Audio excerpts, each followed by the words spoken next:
Purushottapuram revenue పరిధిలోని భూములను TDP నాయకులే ఆక్రమించుకున్నారని మాజీ మంత్రి సీదిరి అప్పలరాజు ఆరోపించారు. సోదికొండను బోడికొండగా తయారు చేశారని ఆవేదన వ్యక్తం చేశారు. సోదికొండ 3 నెలల కాలంలో రూపం కోల్పోయింది అని తవ్వకాలను అడ్డుకున్నందుకు తమపై బురద చల్లారని విచారం వ్యక్తం చేశారు. తవ్వకాలను ఆపడం తప్ప అని ప్రశ్నించారు. అక్రమ గ్రావెల్ తవ్వకాలకు గ్రావెల్ క్వారీకి పర్మిషన్ ఇవ్వడానికి ఎంఆర్ఓ ఎవరిని ప్రశ్నించారు. ప్రభుత్వ జీవో ప్రకారం ప్రభుత్వంపై ఆరోపణలు వస్తే కలెక్టర్ స్థాయి అధికారులు ఖండించాలి అని గుర్తు చేశారు. గతంలో ఇదే ఎంఆర్ఓ హయాంలో ఆన్లైన్ ప్రక్రియ ప్రారంభమైందని, భారీగా అక్రమాలు జరిగాయని ఆరోపించారు. అప్పుడు జరిగినటువంటి అక్రమాలకు మున్సిపాలిటీ ప్రజలు మూల్యం చెల్లించుకోవాల్సిన పరిస్థితి ఏర్పడింది అని అన్నారు. సోదికొండ పేదల భూములు కొల్లగొట్టి గ్రావెల్ తవ్వకాలకు అవకాశం ఇచ్చారని ఆగ్రహం వ్యక్తం చేశారు. భూ ఆక్రమణలకు పాల్పడిన టీడీపీ నాయకులపై క్రిమినల్ కేసులు పెట్టాలి అని డిమాండ్ చేశారు. తమ ప్రభుత్వం మళ్లీ అధికారంలోకి వస్తుంది అని, పేదలందరికీ భూములు పంచిపెడతామని హామీ ఇచ్చారు. పెద్ద ఎత్తున వైసీపీ శ్రేణులు పాల్గొన్న నేపథ్యంలో సూదికొండలో శాంతి భద్రతలకు సమస్యలు తలెత్తకుండా కాశీబుగ్గ డీఎస్పీ వెంకటప్పారావు ఆధ్వర్యంలో పోలీసులు గట్టి బందోబస్తు ఏర్పాటు చేశారు.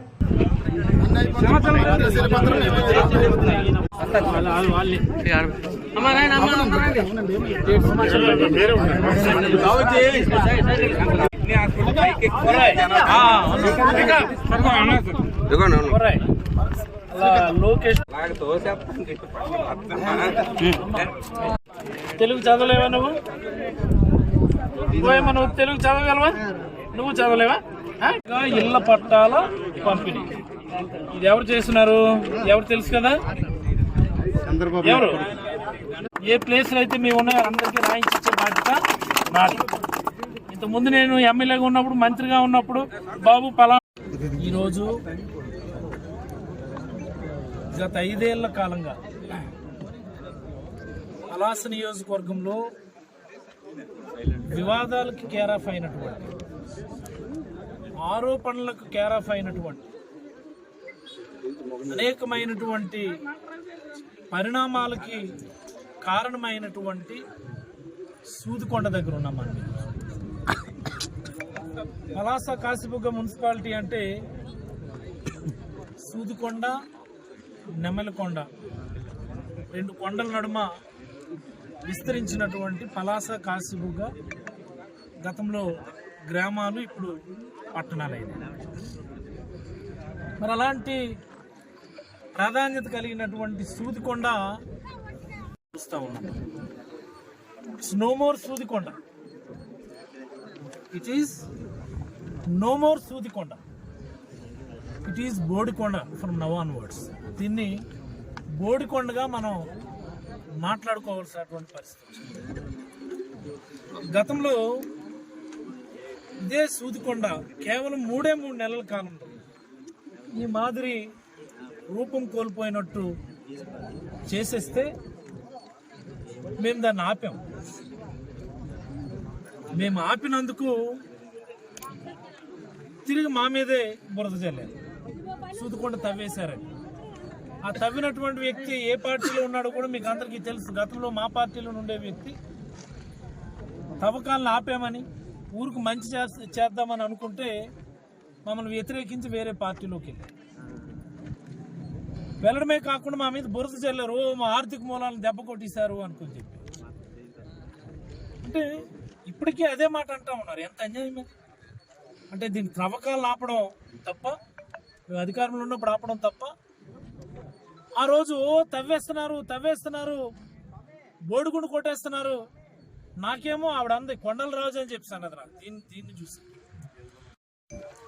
ఈరోజు మళ్ళీ అక్రమంగా తవ్వుతూ ఎంత ఘోరంగా తయారు చేశారో కూడా మనందరం చూస్తా ఉన్నాం.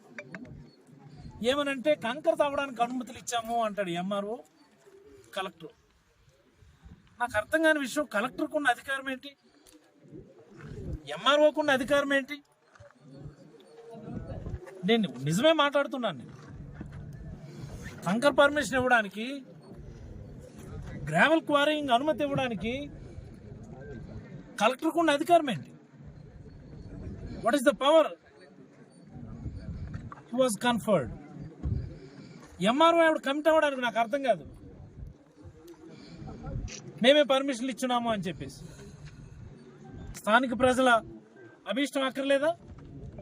అసలు లోకల్ మున్సిపల్ కౌన్సిల్ తీర్మానం అవసరం లేదా? మోస్ట్ ఇంపార్టెంట్లీ ఇక్కడ గ్రావెల్ క్వారీయింగ్ అనుమతులు కావాలి అంటే విదిన్ ది మున్సిపాలిటీ లిమిట్స్ లో చేయడానికి లేదు, చేయాల్సినటువంటి అవసరం ఉంటుంది. ఏదో ప్రత్యేకమైన పరిస్థితుల్లో విదిన్ 2 కిలోమీటర్స్ ఇవ్వడానికి అవకాశం, but it is within the municipality limits.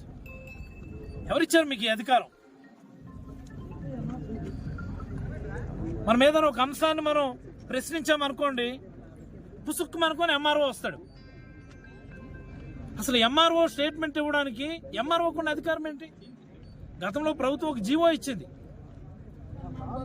ప్రభుత్వం మీద ఏమైనా ఆరోపణలు వచ్చినప్పుడు, ప్రభుత్వం మీద ఏమైనా వార్తలు వచ్చినప్పుడు దాన్ని ఖండించాలి అని చెప్పి కలెక్టర్లకు అధికారం ఇచ్చింది. ఎంఆర్ఓ ఎందుకు వచ్చేస్తాడు మాట్లాడితే? ఎందుకు ఎంఆర్ఓ మాట్లాడుతూ వస్తున్నాడంటే, గతంలో ఇక్కడ ఆయనే ఎంఆర్ఓగా పనిచేశాడు. ఆయన ఇక్కడ ఎంఆర్ఓగా ఉన్నప్పుడే ఆన్లైన్ ప్రక్రియ మొదలైంది. ఈ అడంగళ్ళు ఇవన్నీ కూడా ఆన్లైన్ చేసే ప్రక్రియ ఆయన ఇక్కడ ఎంఆర్ఓగా ఉన్నప్పుడే జరిగింది. అప్పుడు జరిగినటువంటి అక్రమాలకి ఇప్పుడు మన అందరం కూడా బాధ్యులమైనాము, బాధ్యత వహించాల్సి వస్తుంది, ఇబ్బందులు పడుతుంది. ఆ రోజు ఆయన ఎంఆర్ఓగా ఉన్నప్పుడు ఆయన హయాంలో జరిగినటువంటి ఆన్లైన్ ఎక్కించే క్రమంలో జరిగినటువంటి అక్రమాలు, అవకతవకల వల్ల ఈరోజు పలాస కాశీబుగ్గ ప్రజలందరూ కూడా భారీగా మూల్యం చేస్తారు.